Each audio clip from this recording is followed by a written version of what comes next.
Cooler and I'm flyer too. Jam. Cooler and I'm flyer. Welcome back, y'all. You already know A1 Forever Sports, the show that's cool and fly too. Be generational because it's always time to be, and don't you settle for less because you always can have more with the vision. And we already did part one. Sorry we had to dip out on you so fast, but we are back now for part two with the same panel. And I know before he was a newcomer, but you see he's sitting next to me now. You know what I'm saying? I got my man Jordan up here. You already know T Will for my ATL Sports slash one time for the fan. And of course, you already know who the guy is down at the bottom. That's Smitty. No, excuse me. Smooth Smitty. 11K. You know what I'm saying? Welcome back, fellas. Happy that you guys can, come back and finish this up as we were talking about NFL players who can play in different eras. And if you didn't catch the first video, please make sure, no matter what channel you're watching this from, to check it out. Part one. It was very, very good, man. Very informative. Everyone did their thing. So you definitely need to check that out. Before we jump right in, just guys, holler at the people, starting with Jordan.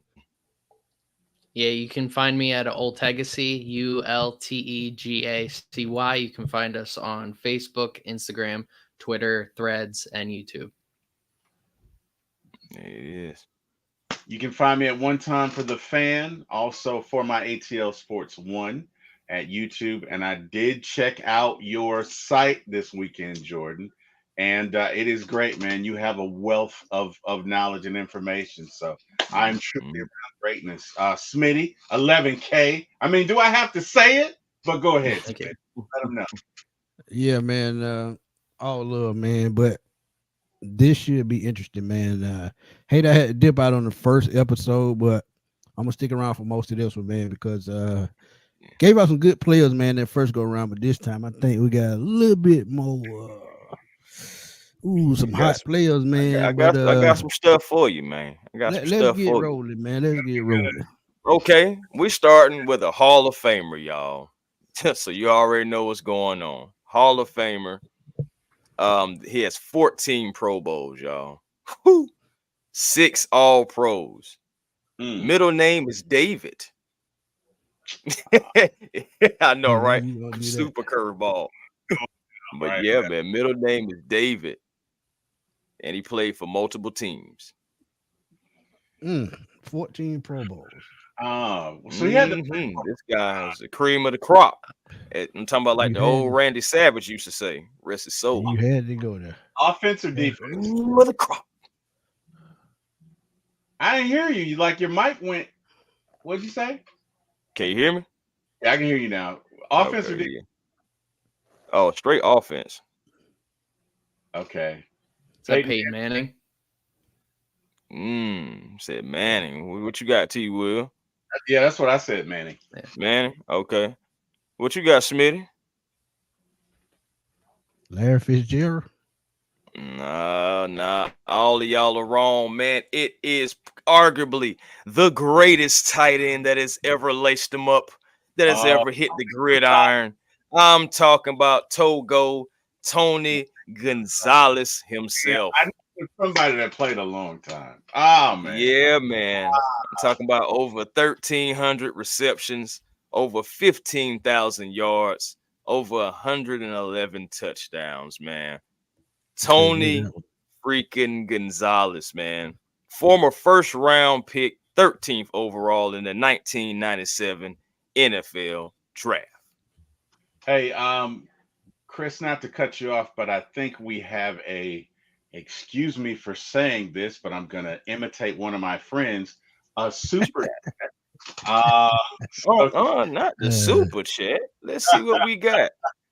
Oh, we got that boy Antonio Henderson coming through with the $4.99 super chat. Of course, thank you so very much. What's up, fellas? And hope y'all ready to turn up this season because it's going down. I know it's going to be a good one. Congrats to Smooth Smitty, 11K, doing it big as usual. Yes, that's just the type of love that we get around here, man. Shout out to Smooth Smitty. Shout out to Antonio as well, man, for the super chat. I ain't got no special jingles. We don't have anything like that. No singing, no song, and everything. I'm sorry. They're gonna leave that to Big Low. Big Low and Uncle Yeah, Steve. Big Low. They got that for you. I'm sorry, guys. We're gonna work on something though one of these days. One of these days. But yeah, how you guys feeling about Tony Gonzalez, man? What era can Tony play in? I'm gonna say, shoot, man, any era, man. If that's what I'm gonna say. But what you guys think? Jordan? Start with Snoop and go around. I say any era because you talk about a guy 6'5", could block you out like he was playing basketball and had very good hands. But he's more to me of a throwback type player because he was physical. He run you over and he was a very good route runner for his size. So I can say he could play in any era. In today's era, I would love to see him go up against Gronk and see who had the best season. Because Matt Ryan, you saw him with Matt Ryan. He had, good season, even though he was on his last leg coming down to the end of his career. But you talk about him in his prime and you give him a all-pro quarterback, just like you give Gronk or Tom Brady. I would love to see those two go at it. But I would say any era. What you got, T. Will? I'm not going to disagree with him. I mean, you're talking about Tony Gonzalez again. Smitty. I mean, he stated it perfectly. Could knock you on your rear.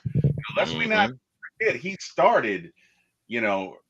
Early, pre 2000s, and you had to block back then. You couldn't just be Purdy, and go down and make catches. You had to block a little bit. So, to me, one of the most complete tight ends that football players could block, could catch, could run routes, could make adjustments. Reliable in the end zone, very good contact radius, very good. Was very good at contested catches, very good at that. So yeah, in my humble opinion, he could play in any era. I don't see any limitations or restrictions. Jordan, how do you feel about it? Yeah, I mean, I do think he could play in any era. I think I believe he's the most well-balanced tight end in NFL history. I don't think many people would disagree with that. I mean, some people think Gronk is because he's an excellent blocker, and he is a good blocker. I don't think he's Gonzalez level of blocking. I think Tony Gonzalez is still the best tight end of all time, but there isn't anything he couldn't do at a high level. Right. And I think he would benefit in the early days. His blocking would be very beneficial. He would have been essentially another tackle out there. And in today's NFL, where the tight end is just another receiver, he would have probably been an even better receiver. Right. I think not to get misconstrued, but I actually think the reason why Tony Gonzalez probably would be better, I think Gronk had Brady his whole career.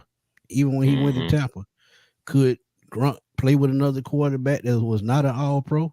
We knew Tony could, because guess what? He had a guy like Trent Green in Kansas City.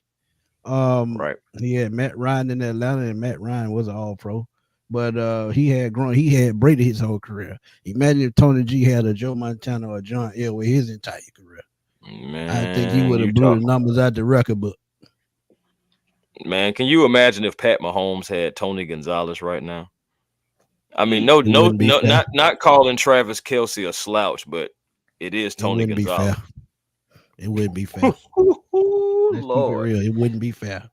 Any quarterback in this league right now would love a fresh coming out the draft Tony Gonzalez. The man would be an absolute cheat code. You know how I know we talk about Kyle Pitts being, being three of us being Falcons fans up here. But if Tony Gonzalez came out the same time as Kyle Pitts, I don't know, man. That's a good argument right there, just as far as athletic ability alone. We ain't even talking about stats, just as far as and I give you two more tight ends that don't get a lot of credit, and one of them is a former Philadelphia Eagle, a guy by the name of Keith Jackson. He was very dominant late 80s, early 90s. You talk about guys like even Jimmy Graham. Jimmy Graham was another tight end that doesn't get a lot of credit, but to me, just a little bit, I think Gronk is overrated, mainly because of his quarterback and who his quarterback was. Mm. Hey, that's a good argument, man. That can be a new video later on down the line, man. You never know. We'll see what happens, man. Just stay tuned. Just stay tuned. All right, man. I got another one for you. All right. This guy, I don't know, man. We just wrote this episode, man. We just seem like we're rolling out these Hall of Famers, man. This guy played 11 years in the league. Like I said, Hall of Famer. He's even a Super Bowl champion, 7-time Pro Bowler, 4-time All Pro. This guy on defense, shoot, man, he really should have had his own island. The real Reeves. Golly, you just gave it to us. Yeah. Right? That was easy. Yeah. I had to give y'all a layup, man. Y'all doing too bad around here, man. With these guessing. Yes, it is Darrell Reeves. We suck at guessing. One of the best cornerbacks that has ever played the game. Seriously. Yes, he was. Absolutely, 100%. Could he play in any era? I can't. I don't think I don't think he struggled with hitting anybody. I can't recall him. Like, no disrespect to Dion, but I don't think Revis ever played a no-hitter, right? So I'm just kidding. Dion is one of the greatest corners ever. It's a joke that says it. I know you guys have heard the joke that said Dion is the only person that can play a no-hitter in 2 sports. Just kidding. Again, no. I've heard it. You guys are thinking it'd be like I'm a drunk uncle at dinner. All right, let me get it together. I wonder if he could play in the 70s with that physical play. 80s and beyond, I'm okay with it, but 70s, I don't know. I don't know. Yeah, 70s, you had to be able to tackle. Yeah, you had to be able to come up. A few things. You had to be able to come up and knock somebody's block off. You had people running at Earl Campbell. And if y'all don't know about Earl Campbell, you need to Google him because he was physical. And you did not want to be on the end of that. So I'm going to say Steve Atwater dust your shoulders off.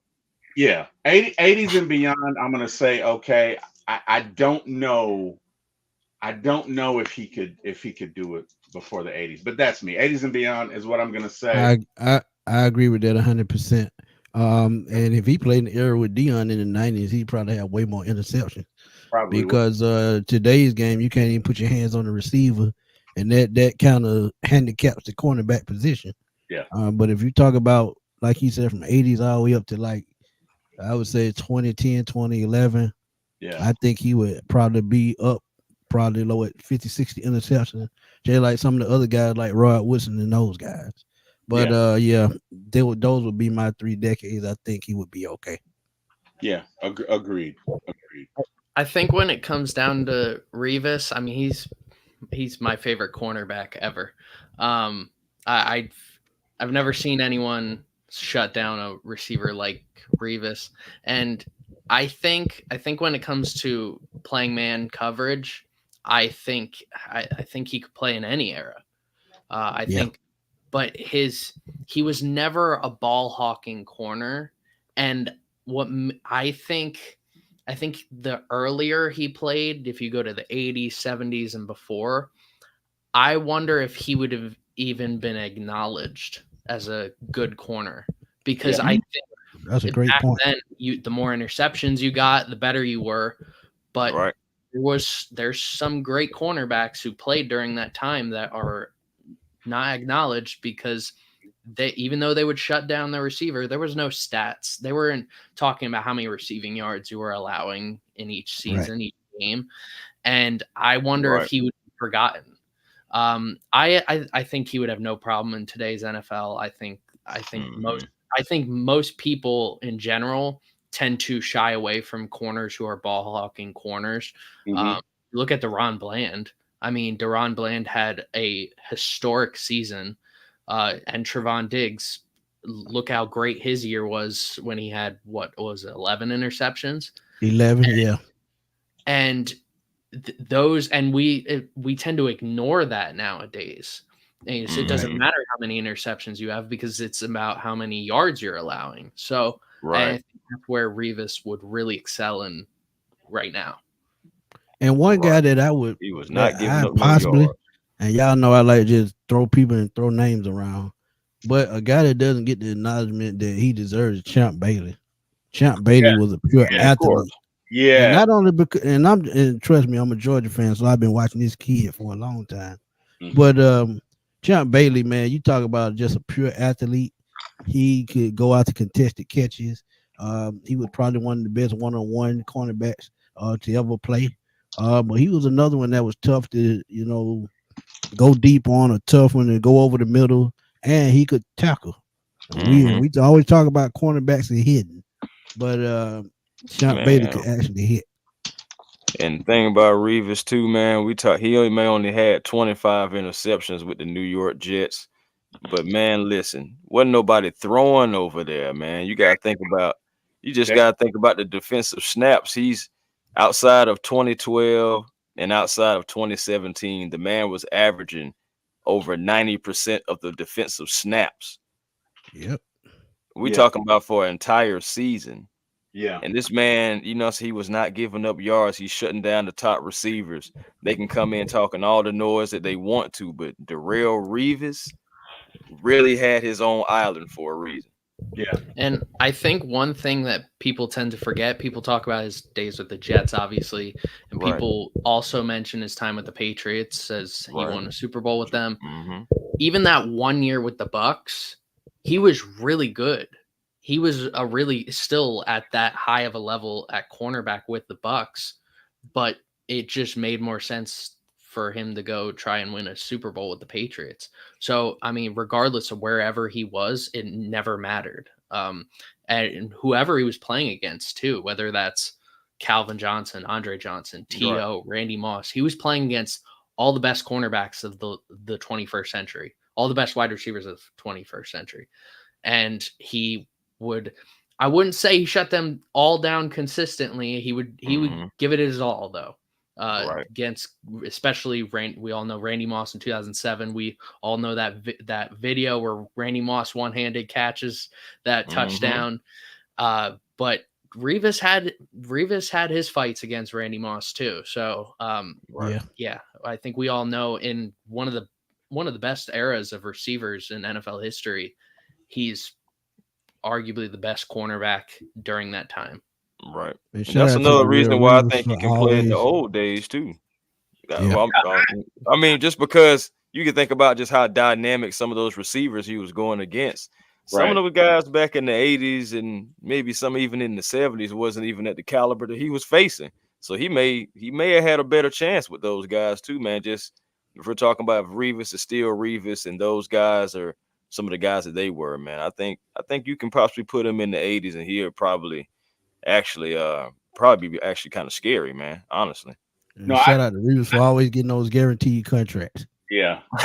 Well, he was Kirk before Kirk was Kirk, right? Man, listen. But no, I think Revis could definitely play in the 80s. The thing about Revis that people don't understand is, it's one thing to get to number one. It's another thing to stay there, right? Yeah. There are a lot of cornerbacks that the first 2 or 3 years, right, they're really good. And then the league adjusts to you. And then they gradually fall They off. Yeah. bad, Yeah. some mediocre.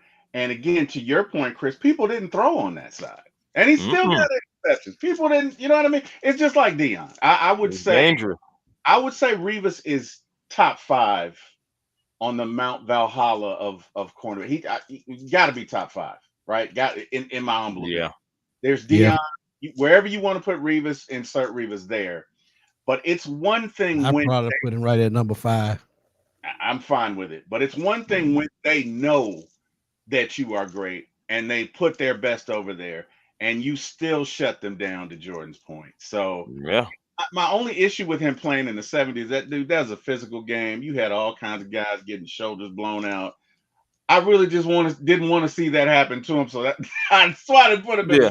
No, total great point. I was just thinking about the wide receiver talent yeah, you had some great wide receivers, but not everybody back then had great wide receivers. I mean, yeah, outside of the Steelers and a few other, maybe the Cowboys, a few other teams, like who just had like just you know what I'm saying, just game buster type receivers, just Yeah, blow Tony, the right, game right. over. You got to throw Jane Lofton in there because he was with the Right, Packers. Before he got to the Bills, he was a beast. Oh, definitely. right. But the Steelers ran the ball probably 60% of the time. So if you a Oh yeah, quarterback in there, you getting ready to get that work, buddy. It's coming. A toss sweep, it's coming your way. So it's a I little think he would have different. got in there. It started to pass more in the '80s, except for the Raiders. But they're the Raiders. Whatever. Yeah, the Raiders. That's- Yeah. right. But yeah, Well, fellas. go ahead, Chris. Well, fellas, we're getting close here. We're getting close here. Number three. Number three. Now, this guy's not a Hall of Famer. You know, so we'll see what happens in the future. But he was drafted in the 5th round of the 2010 draft. He is a 4-time Pro Bowler. Man, the man is even a Super Bowl champion. Ain't that something? That's all I got for you. Yeah. 2010. It was one of those sexy hits there. I mean, Nah, I told you I gave you the layup last time, man. You know, that was a layup last time. Oh man, It's not Antonio Brown, is it? Ooh, that's a good guess, but it is actually not Antonio Brown. Yeah, that was a good guess. Heck Because yeah. 2010 5th round, 4 Pro Bowls. Mm-hmm. That's a hard one. I don't know. What you got, T. Will? He got trying to nothing, cheat. man. You He got got- Yeah, he on he the trying to Google. cheat. Went off camera. He on the Google. not trying to cheat. I was responding to something from work, and I didn't want to be rude, but I don't know anyway. So you got me. So there, you got What you got, Smitty? I ain't got nothing. All right, ain't nothing wrong with that. It's all good. I got them for you. This was pretty tough though, fellas. I'm not gonna lie to you. To y'all's credit, this one was gonna be pretty tough. This is Bam Bam Cam Chancellor. Wow. Ooh, Now let that's me a good tell you one. something. Hey, I'm gonna take this one first. Let me tell you something. Go ahead. Let me tell you something. That Cam Chancellor. Okay, guys, I'm from Alabama, so I'm gonna use the term. Cam was not a man. Cam was a man. Okay, Cam was a grown man. Okay. Right.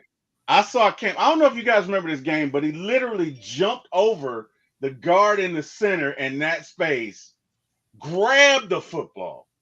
I think that was against San Francisco, if I'm not I mistaken. think he caught it, and he might have taken it back. It might have been caught. He was the first person I'd ever seen do that.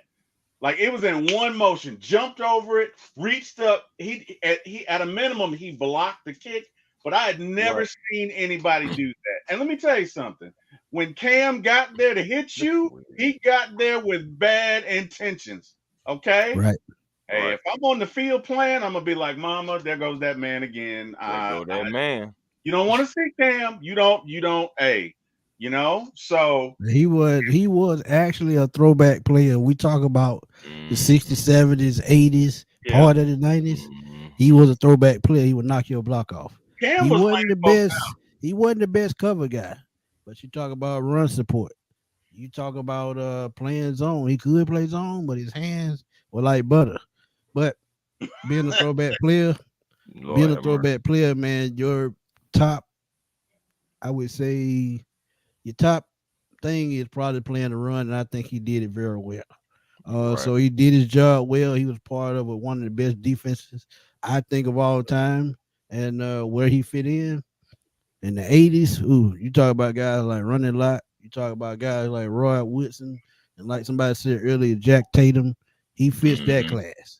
So and Steve Atwater in the 90s. So Steve Atwater, can't forget him. Yeah, he fits that type mold. I think with Cam, all right. I tend to over. Or let me start by looking at the defense as a whole. I tend to overrate Richard. I think Richard Sherman's overrated. Let me get that. I agree with that. I actually agree with that. I think Earl Thomas and Cam Chancellor were.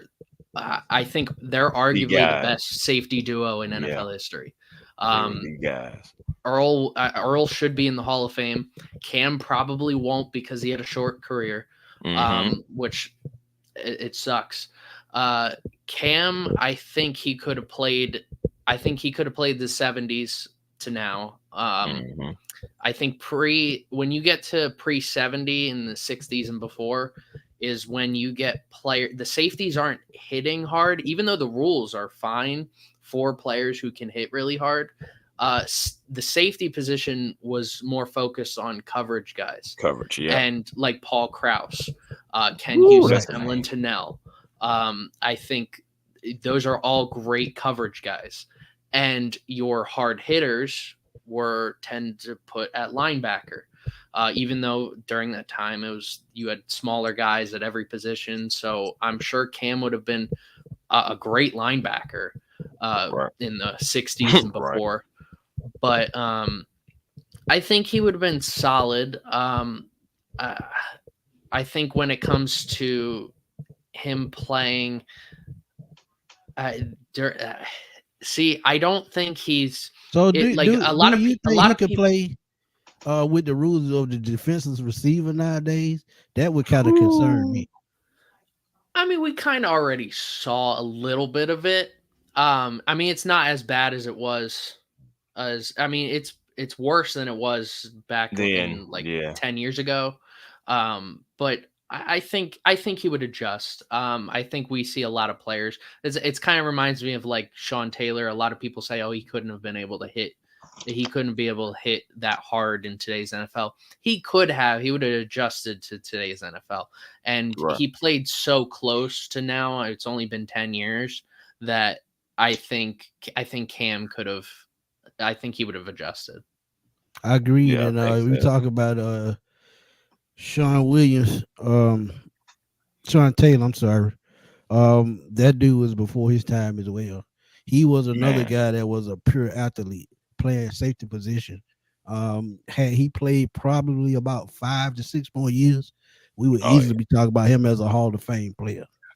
Yeah, he's my favorite safety ever. I'm not afraid to admit that. I mean, I got all this Eagles gear, but I wore the Sean Taylor Miami jersey last video. I have a Sean Taylor used to be Washington Redskins jersey. But yeah, he's my favorite player ever. I think, and to think that a lot of people talk about his hitting, but when he switched to free safety, that's when he was at his best. Man, he could cover, bro. And some picks. I don't think there's anyone. I don't think there's any safety that could have been at their peak potentially as good as Sean Taylor.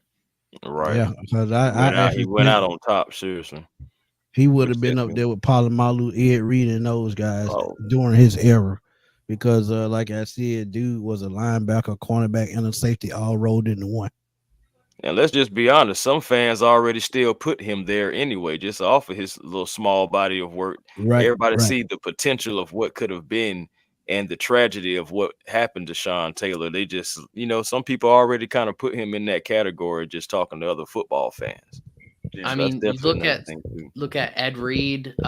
Think about all the Hall of Famers that have talked about him. Ed Reed, Brian Dawkins, Troy Polamalu, Cam Chancellor's talked about him. Other All-Pros, Landon Collins, all these guys talk about him. Ed Reed, during his Hall of Fame speech, called him a Hall of Fame safety.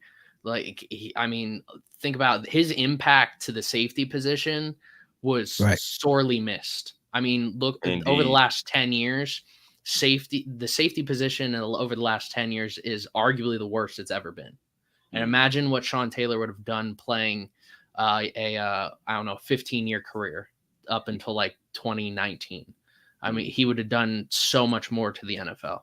It would have been scary. It would have been, guys. It would have been. All right, guys. Oh boy, this next one is gonna be juicy. Yeah, this next one gonna be juicy. Okay. Pause, by the way, for all y'all that's out there like that. No, because you got those whippersnappers out there, man. He knew I was coming with it. Yeah, I just hold on, wait a minute. He beat himself to that one. Yeah, I ain't going out like that. I ain't going out like that. No, but this guy was drafted in the first round, third overall. He is a Hall of Famer, 10-time Pro Bowler, 6-time All-Pro.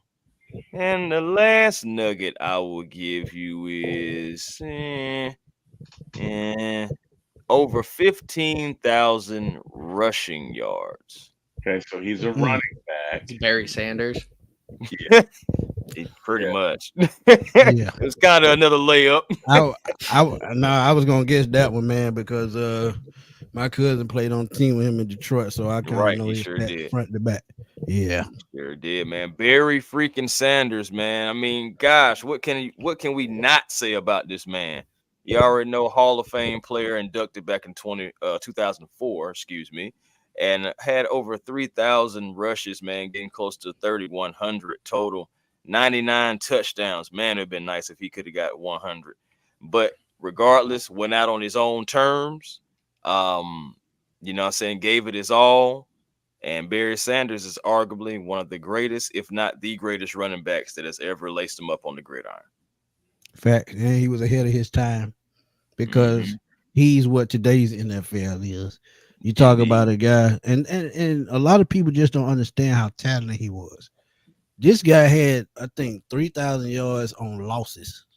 Just think about that. He lost 3,000 yards going the other way, backwards. So right. When you talk about guys like him, man, shifty, fast, and he was only 5'8", so he ran low to the ground. That's probably why it was so hard to tackle him. If he plays in today's NFL, he would probably break the rushing record with no problem. You talk about the 80s. He played 80. He was in college in 88. So he was drafted in 89. Ran for 2,000 yards in college, so he probably could have played in the 80s. In the 70s, even though they hit hard, could they even tackle him in that era? I don't think so. Were they fast enough to catch him?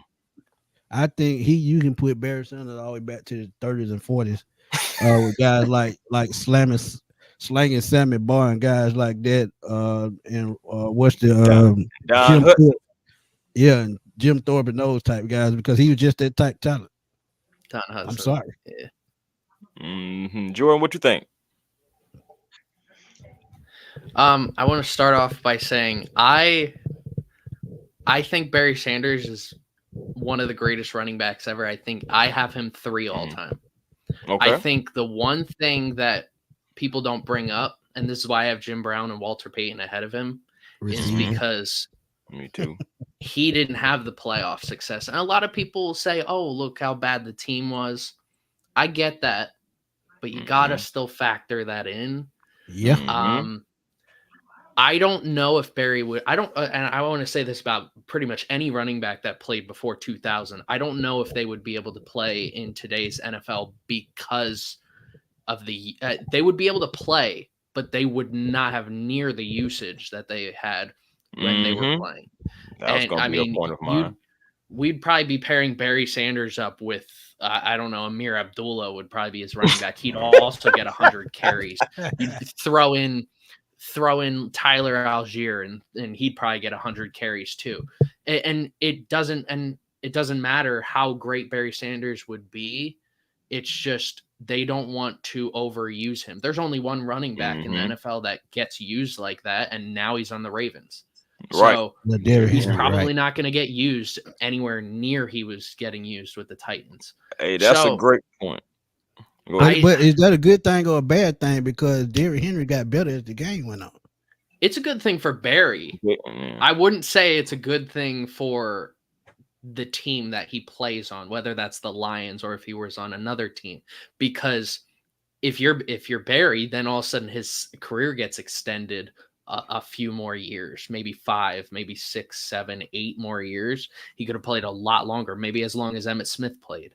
But he could have played in other eras. I think his style is so unique that there's really only a handful of running backs that could move east to west like Barry Sanders, even to somewhere near that level. 2 won't play today.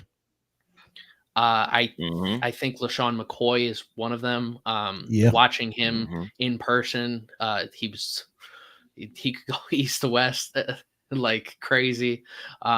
I don't know how Barry would play in the 60s because it was a weird time frame that the NFL was with the merger. They were transitioning.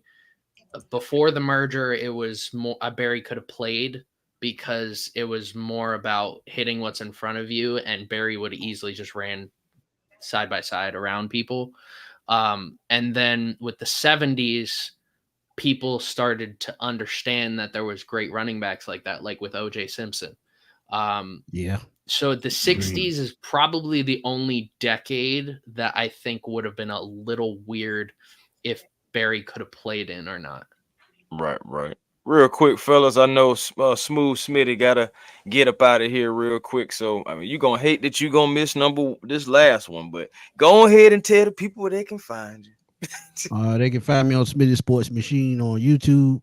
The 95 North Sports Machine is going to start a channel real soon. So, like I Yes. keep saying, man, y'all make sure y'all stay tuned. Me, Chris, Berto, RJ, we just going to turn it up another notch, man, during the football season. So, we're going to need y'all help to help that channel grow. I dropped a video earlier today, so y'all go check that out. I'm about to drop a video after this one about Raheem Morris as putting out why he still went and drafted Michael Penix after signing Kirk Cousins. It's a great reaction video. So y'all please go check that out. Once y'all get finished watching this video. So again, I always thank y'all for coming through, helping your boy out, man, supporting your boy. Mr. Terry, only for one time for the fans. I always get tongue tied when I say that. Shout out to Jack Spade as well. Jordan, I will check out your channel soon. And Chris, I will talk to you later, my brother, because I know you're gonna find something to talk about because I know you. Yeah, I got something up my sleeve already. I already know. But I will holler at y'all later, man. Yes, sir. All right. Peace. See you. So, Yes, Chris, sir. And just going back to Barry Sanders real just briefly. Also, man, if going to Jordan's point, they started like that tandem running back, like kind of like what late 2008, 2009, going into the teens. So Barry was the solo engine for the Detroit Lions. So his career probably be extended, but he probably wouldn't have the numbers that he would. We talking about with 15,000 rushing yards. I don't see that. Especially kind of similar. We kind of have a similar type. We don't have a Barry Sanders type, but a similar type in Bijan Robinson in Atlanta. And to Jordan's point, he really kind of gave me the layup when he just said Tyler Algiers. Yes, you would have another back, probably backing up Barry Sanders, giving him a breather, making sure that you can extend his career because you already see what's happening to guys like CMC. You know, I mean, he's been getting run into the ground. He had to lead the team and then, try to get extra carries and stuff like that too. But regardless, he's had injury. I feel like in today's game, you probably will see more of that happening. You know what I'm saying? Guys getting run into the ground more so than how it was back when Barry was coming out. I can see Barry in the 70s. I can see him in the 80s as well, just because he ran the ball. But yeah, that 60s may get a little bit different.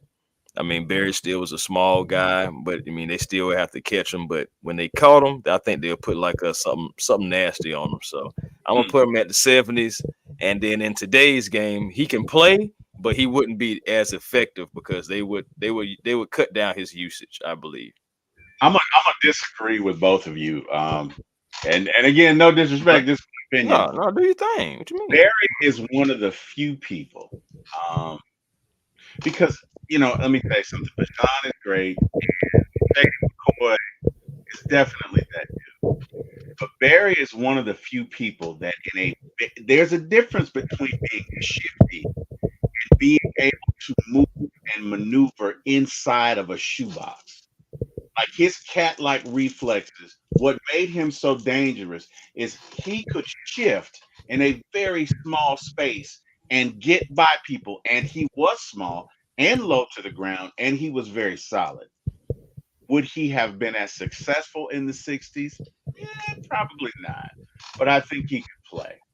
As far as playing now, I think him being extended only helps him. Now, if he could play 7 more years than what he did, I'm gonna say he probably would have clipped 15,000 because he's not being used as much. He's gonna be fresher and he's gonna get by guys, right? There's only one Barry Sanders. Yes, Shady McCoy is great.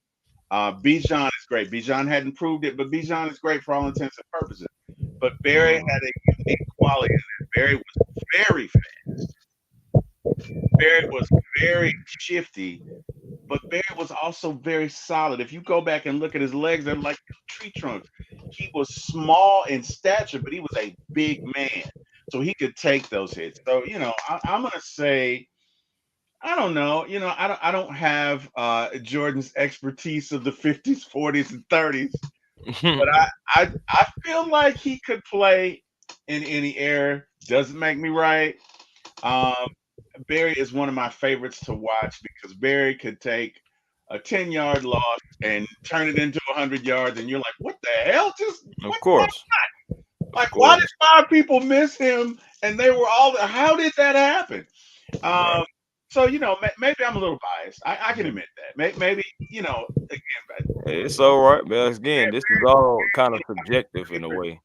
Barry's one of my favorites to ever do it. Right. So like my favorite, not top 5, but my favorites: Gale Sayers, um, Jim Brown, Earl Campbell, Barry Sanders, and Mm, God, who the hell am I forgetting? Anyway, Walter Payton.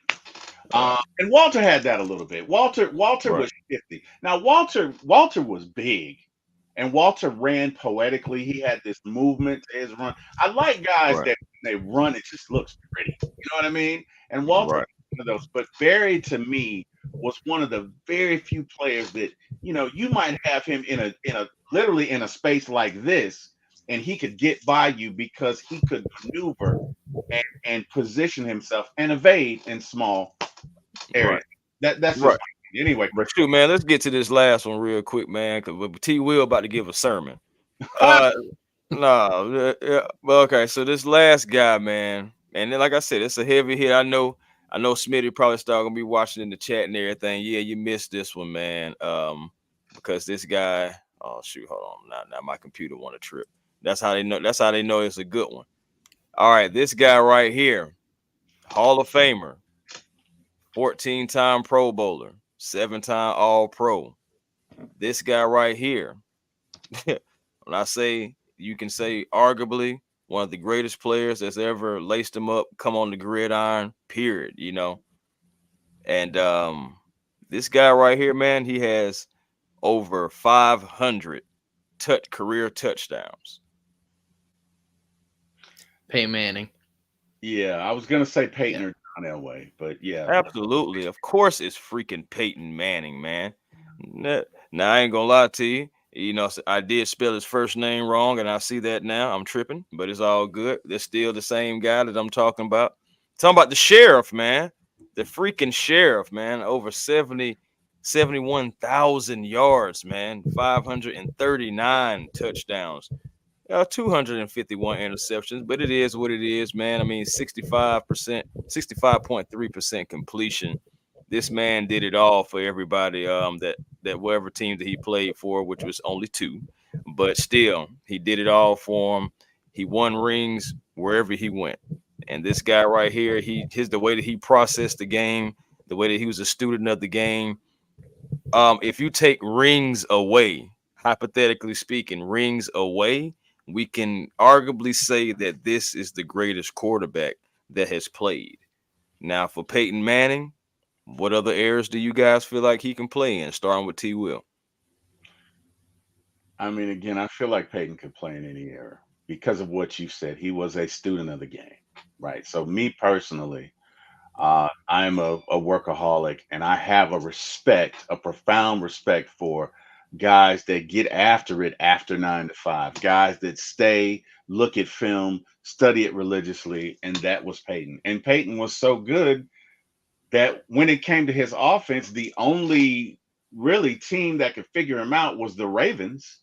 And they had a student of the game. So, in my humble opinion, I gotta say Peyton can play in any era.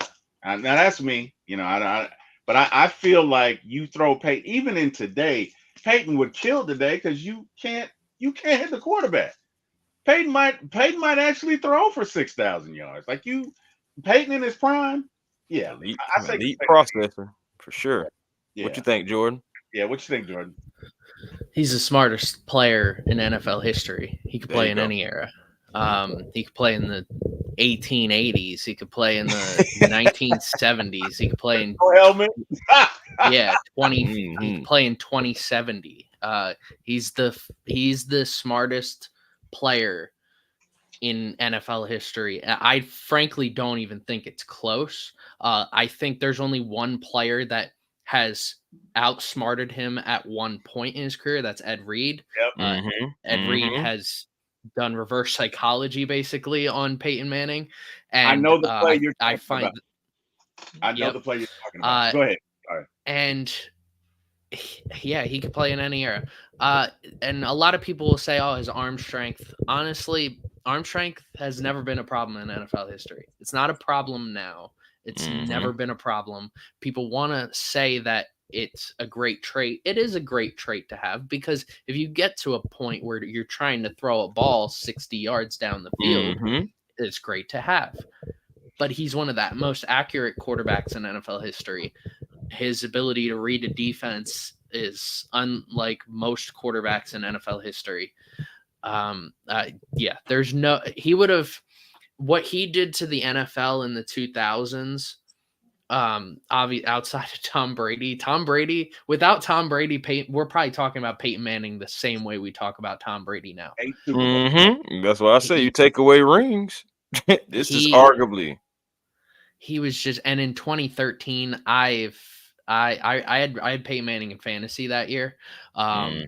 I I've never seen a quarterback quite like Peyton Manning in the way he can read a defense. Like people want to say if a quarterback takes his time at before the snap, at that, oh, he's Peyton Manning, he's taking too long. No, Peyton Manning would wait till the last second because he's trying to Mhm. make sure everybody is perfectly in their spot. Now, Mhm. would that transition to the first couple decades of the NFL? No, but he would still find a way to advance the game of football to a way that it wasn't at that point in time. That's why I say he could play in any decade at any time against anyone. Right. I agree with that because this guy was again the most elite processor of a defense that you have ever seen. This is the guy that used to have Bill Belichick, used to have the guys like Ed Reed, the Palomalus, all those guys losing sleep, like sacrificing on sleep because I want to make sure I watch everything about Peyton Manning because you had to. Because you and why? Because you knew he was watching everything about you. That's true. Everything about you. That's And very that 2013 season, that was the season he had 55 touchdowns and only 10 interceptions. Since 68.3 completion percentage. This guy was off the charts. When they thought he was going down, he was steady, still rising in some form of fashion. It wasn't until 2015 where it was really like, all right, Peyton, yeah, it's time to roll.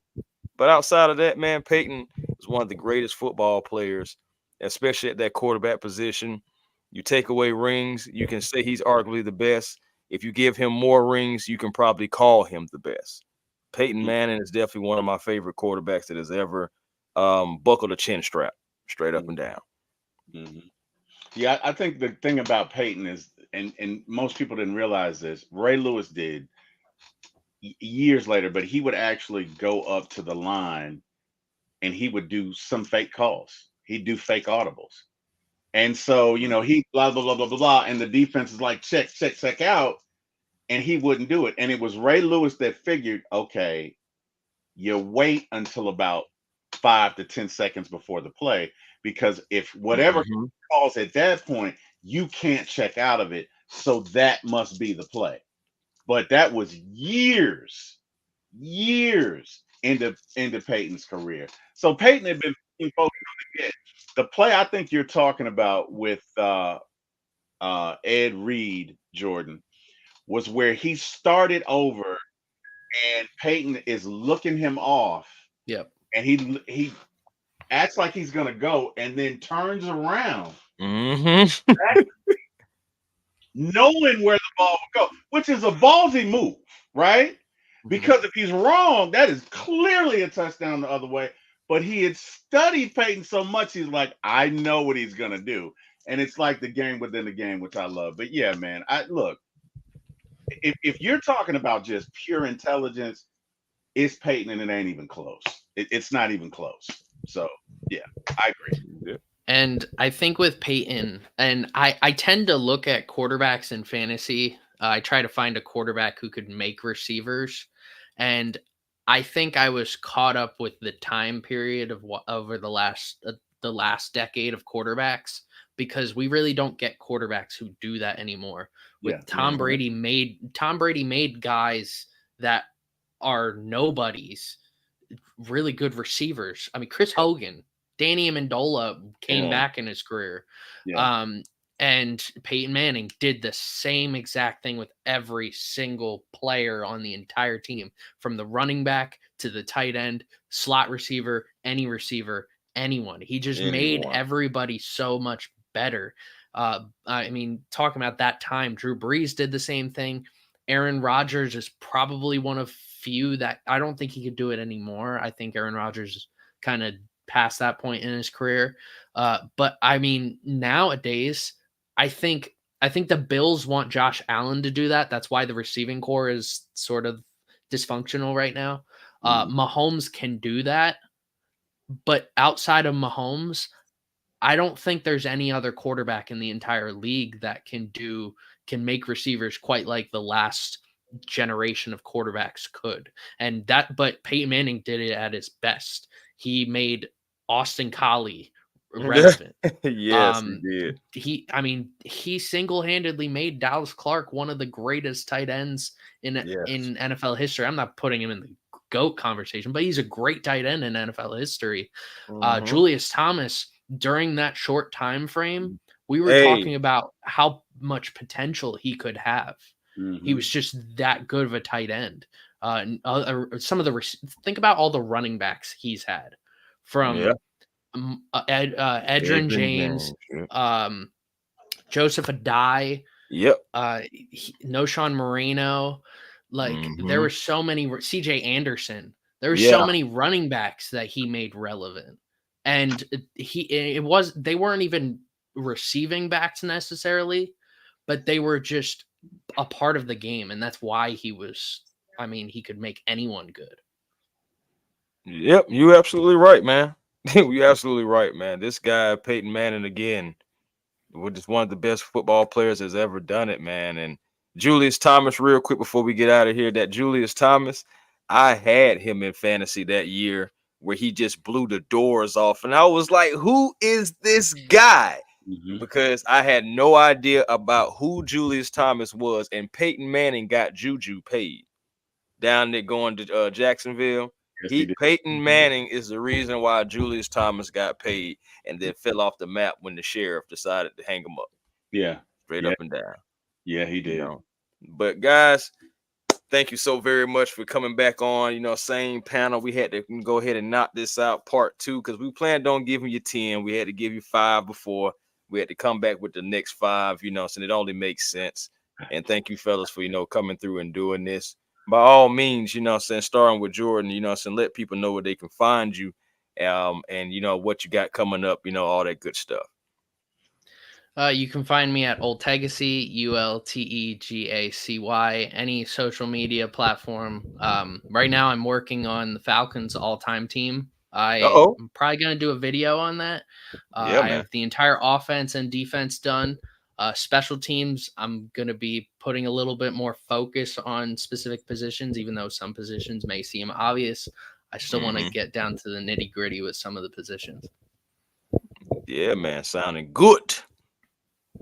What you got, T. Will? I'm caught up in what he said. Like, I'm old. I'm going through the machinations in my mind, like, okay, William Andrews. I'm going through running back right now. Anyway, let me shut up. All right. You can find me at One Time for the Fan. Please like and subscribe. Also at For My ATL1 Sports on YouTube. Again, please like and subscribe. Gentlemen, it was so much fun doing it with you, Chris. You know how I feel about you, brother. Thank you. So much respect, so much appreciation. Love what you're doing it. Keep doing it. What you say, be intentional, be great. Something you say. But anyway, Hey, man. I can't say it like you, but you know what I mean. I mean it from the heart. Oh yeah, facts. Jordan, I got a good feeling about you. I got a good feeling about you, sir. So I can't wait for you to finish that Falcons person because I'm excited about it. Mm-hmm. Matter of fact, after you do your show, maybe we can all do a show because like that probably is going to take some episodes. You're going to have some folks arguing, right? Yeah, I'm all about the smoke, so yeah. Oh, there's one name that I think everybody. I said it in our group chat for our page. Mm-hmm. I said everybody's gonna be so mad that I am putting this player as the second player on their position. I have a lot of reasons why. So hey, look, and that's the fun of it, right? That's the fun of it, and it's. I'm gonna shut up. Okay. Right. And the thing I like about the fact that Jordan is doing this video, it's not just because it's a Falcons video. I mean, of course, you know, I'm gonna like a Falcons video, but the fact about this list, you got to think about it is too, this is coming from someone who's not even a Falcons fan. So there will be no bias in this. Correct. In this list that Jordan, you know, composes. So correct. When he comes out, man, I know out there, like I told you in the chat, man, I'm definitely going to be watching. So I can't wait. You know, I can't wait for it to come out, man. But yeah, it's Chris Tipmore, man, A1 Forever Sports. Be generational because it's always time to be in. Don't you settle for less because you can always have more with the vision. And as you've seen with that in mind, we had this right here to come up with. We're going to probably do some more of these too, man. This is only the beginning. We only did 10 players total. And of course, we know it's millions and millions of football players. So just stay tuned, you know what I'm saying, look into for that. As far as the things coming up, I know One Time for the Fan is about to go do something for, you know, so you got to rise up for that and make sure you check them out and hit that like, subscribe button. As far as like the page, just like Smitty kind of already told you earlier, we're working on another page, still working on more guests, bringing them on. We're getting more closer and closer and closer to opening night of football, really probably like a month away realistically. So we're almost there, man. Y'all just sit tight, hold on, don't do nothing crazy because we almost in the football season. But until next time, guys, peace and blessings to each and every last one of you guys. Make sure y'all find y'all peace today. Y'all know what I'm talking about. So until next time, y'all, thank you again. Peace and blessings to all. We will hop.